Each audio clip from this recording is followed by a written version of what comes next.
ඔය ගංජා ගහපු යාළුවෝ ඇපදෙන්නේ නෝද? කුඩු පැකට් එකට සෙට් වෙච්ච උන් ඇපදෙන්නේ නෝද? මොකක් කරි වුණාම පුතේ මොකෙක් ඔක තේරෙන්නේ නැහැ නේ මේ කොල්ලොන්ට ඒකනේ කියන්නේ. දෙයක් වුණාට පස්සේ ඉන්නේ අම්මයි තාත්තයි කසාද මැදලා නම් බිරිඳයි විතරයි. ඔච්චරයි. ඒ වුණාට හපංකම් පාන්නේ කාටද?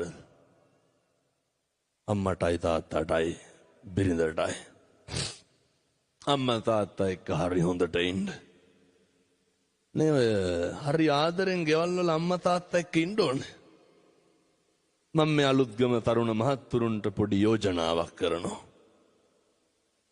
දැන් අද නොවැම්බර්නේ මම ජනවාරි 25 යනවා උඩකොටුවේ පන්සලට බණකට. ඉරිදා කට්ටියම එන්න ඕනේ. ඔය එතකොට මට මේක ආයෙත් අලුත් කරන්න පුළුවන්. මතක තියාගන්න. හෙට ඉඳන් ජීවිතේ මුස්පේන්තුකම පිරিলা නම් තියෙන්නේ. දන්නවනේ මුස්පේන්තුකම කියන්නේ මොකද්ද කියලා. ඔය ඉන්නේ කෙල ඉන්නේ මොකවත් කරන්න බැරුව. පාන්දර 2-3 වෙනකම් ෆෝන් නොබනවනේ. තල්ලු කර කර ඉන්නවා. යකඩ කපන්නේ වයි ඔයනේ ලුණු කපන්නේ වයි සර්පෝ තම්බනේ ඕනේ බලන්න. උදේ 10ට විතර නැගිටින්නේ. ඔහොම හරියන්නේ. තරුණ මහත්තුරු මතක තියාගන්න ඕනේ. හෙට ඉඳන් කිසි කෙනෙකුගේ සිගරට් එකක් බොන්නේ නැහැ. ලැජ්ජ නැද්ද එකයි සිගරට් කෑලි බොන්න? එකයි බයිසිකල් වල නැගලා යන්න. පස්සෙන් යන්න. උල්ලි වැඩක් කරලා හරි කමන්නේ හැන්දෑවේ ගෙදර ඇවිල්ලා කරන්න තියෙන යුතුයකම් ටික කරලා.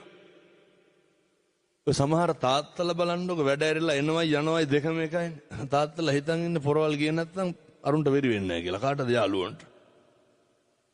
කොල්ලොන්ටත් ඕක තියෙන ලෙඩක්. කොල්ලෝ හිතන් ඉන්න යාළුවෝ තරහ වෙනවලු ගියේ නැත්තම්. පුතේ හොඳට කල්පනා කරන්න. මට මාතර තරුණේ කියනෝ මෙහෙත් වැල්ලට කිට්ටුයිනේ. අමුදුරනේ පුදුම යාළුවෝ කන්දක්ලු හිටි. අසත් පුරුෂයන්ගේ අසුරේ ප්‍රතිඵලය තමයි පිරිඳ නැති වෙනවා. දරුවෝ නැති වෙනවා. දෙමව්පියෝ නැති වෙනවා. සමාජය නැති වෙනවා. පන්සල නැති වෙනවා. අන්තිමේ අපිත් නැති වෙනවා පින්නතුනේ. එහෙම නෙමෙයිද? කවුද ප්‍රිය කරන්නේ? සත්පුරුෂෝ විතරක් ඇසුරු කරන්න. ඔය එක ජරා ගොඩවල් වලට අහු වෙන්න එපා. හරි හොඳට ඉන්න. හොඳට මහන්සි වෙන්න, හොඳට හම්බ කරන්න ඕනේ. හොඳට හම්බ කරන්න. මම මෙහෙම දේශනා කරන්න හේතුව අර ජරාවටපත් වුණාට පස්සේ කවුරුවත් නැහැ. අර තාත්තා කියනවා හාමුදුරුවනේ මගේ ඉඩ කඩන් දැන් මට මතක් වෙන්නේ. යාළුවෝ ඉන්නවද?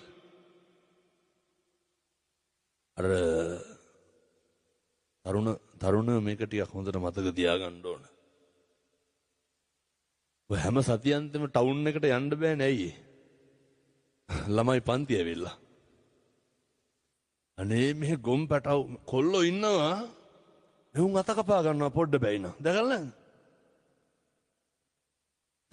දෙන්න නම් හිතනවා පින්නතුනේ. ඔය පිරුවෙන් ඇරලා යනකොට මට ඉතින් අර කෙල්ලෙක් ඉස්සරහම එක අතුල්ල ගන්නවා අත මොකෙන් හරි වීදුරු කට්ටකින්. ගොන් කම්පුදේවා. කොල්ලෙක් වුණාම ඔච්චර බූරුවෙක් විදියට හැසිරෙන්න ඕනද? ඔය ගොන් වැඩ කරන්නේ නැහැ හොඳ. තරුණයෙක් වුණාම හොඳ ජවයක් කොල්ලොන්ට හොඳ පෞරුෂයක් තියෙන්න එපැයි. දැක්කද අර ගම්පොළ අවුරුදු 16 කෙල්ලගේ බෙල්ල කැපුවා. කවුද කැපුවේ? කොල්ලට අවුරුදු 27යි. එම කවදාවත් ඔය දේවල් නම් කරන්න යන්න එපා. අම්මා තාත්තා ගැන හිතන්න. සේරටම කලින් තමන් ගැන හිතන්න. අඳින්න ඩෙනිම් 3ක් නැහැ. මගුල් කණ්ඩ කතාව.